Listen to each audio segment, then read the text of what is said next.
ಸಂಪುಟ ಪುನರಚನೆ ಮಾಡಿದ್ರೆ ಒಳ್ಳೆಯದೇ ತಾನೆ. ಬೇರೆಯವರು ಇರುತ್ತಾರೆ, ಅವರಿಗೂ ಅವಕಾಶ ಸಿಗಬೇಕು ಅಂತ ಆರೋಗ್ಯ ಸಚಿವ ದಿನೇಶ್ ಗುಂಡೂರಾವ್ ಹೇಳಿದ್ದಾರೆ.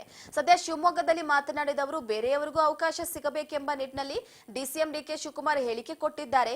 ನಾವೇ ಇರಬೇಕು, ಬೇರೆಯವರು ಮಂತ್ರಿಗಳಾಗಬಾರದು ಅಂತ ಏನಿಲ್ವಲ್ಲ, ಅದಕ್ಕೋಸ್ಕರ ಎಲ್ಲರೂ ತಯಾರಾಗಿರಬೇಕು ಅಂತ ಹೇಳಿದ್ದಾರೆ. ಇನ್ನು ಮಂಗನಕಾಯಿಲೆ ಪೀಡಿತ ಗ್ರಾಮಕ್ಕೆ ಭೇಟಿ ನೀಡಿ ಪರಿಶೀಲನೆ ನಡೆಸಿದ ವಿಚಾರವಾಗಿ ಮುಂಜಾಗ್ರತಾ ಕ್ರಮ ಕೈಗೊಳ್ಳುವ ಸಂಬಂಧ ಸಭೆಯನ್ನು ನಡೆಸಲಾಯಿತು.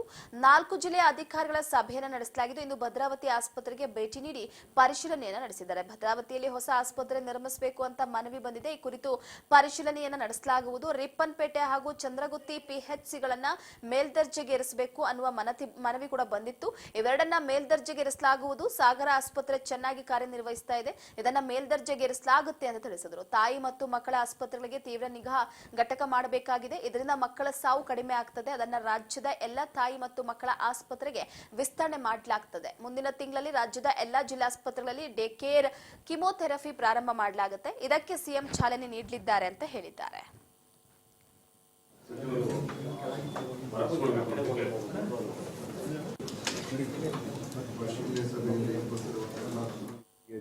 ಹೆಲ್ತ್ ಇನ್ಸ್ಪೆಕ್ಟಿಂಗ್ ಆಫೀಸರ್ಗಳು ಅವರುಗಳು ಮತ್ತೆ ಆಸ್ಪತ್ರೆಗಳ ಟೆಕ್ನಿಷಿಯನ್ಸು, ನರ್ಸ್ಗಳು, ಫಾರ್ಮಸಿಸ್ಟು ಅವ್ರದ್ದೆಲ್ಲ ಒಂದು ಅವಶ್ಯಕತೆ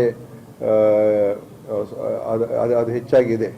ಅದಕ್ಕೆ ನಾವು ಅದಕ್ಕೊಂದು ತೀರ್ಮಾನವನ್ನು ಆದಷ್ಟು ಬೇಗ ಒಂದು ತಗೊಳ್ತಕ್ಕಂಥದ್ದಕ್ಕೆ ನಾವು ಚರ್ಚೆಯಲ್ಲಿದ್ದೀವಿ. ಯಾಕಂದರೆ ಭಾಳ ವರ್ಷಗಳಿಂದ ಅವೆಲ್ಲ ಪೋಸ್ಟ್ಗಳು ಫಿಲಪ್ ಆಗಿಲ್ಲ, ಖಾಲಿ ಪೋಸ್ಟ್ಗಳು ಜಾಸ್ತಿ